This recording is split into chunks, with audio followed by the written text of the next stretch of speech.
We all know President Trump and his administration and their allies are counting on the notion that fear can be contagious. They are counting on the notion that if they make some people afraid, it will have a chilling effect on others.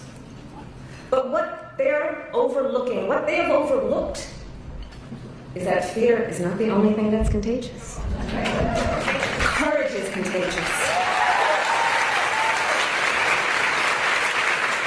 The courage of Americans who are banding together in the face of the greatest man-made economic crisis in modern presidential history.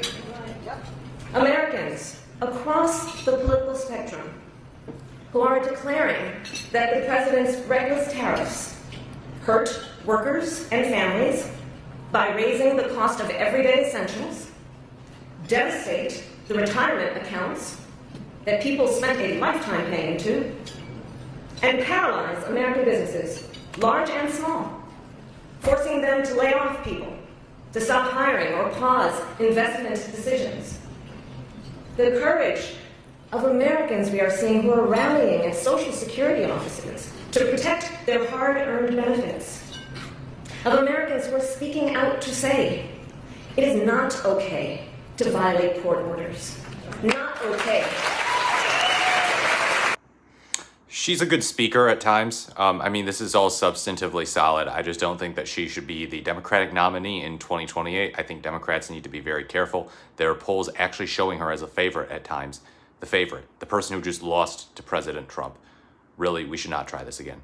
But yeah, I mean, she's hitting the right notes. You know, we need to really speak to the urgency of the moment. I think that she needs to escalate it even more, escalate the rhetoric, really call out what's going on here. You know, because this does seem like the type of thing you could say about a generic Republican administration for the most part. You know, they do terrible economic policies oftentimes, and they lead to economic consequences that really harm middle-class Americans. This time in particular, though, it seems like it's a lot more acute, you know, in terms of the prices going up, in terms of the rest of the world going, holy yikes, what's going on with the United States, you know, with Canada and all these other countries responding to the tariffs and the stock market. You know, this is not something that necessarily happened under Presidents Bush or Reagan.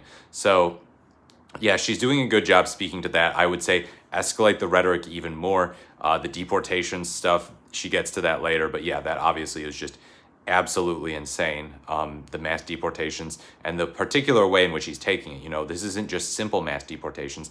This is downright constitutional violations on a massive level. Just brazenly violating due process and also spreading lies about the victims of the administration.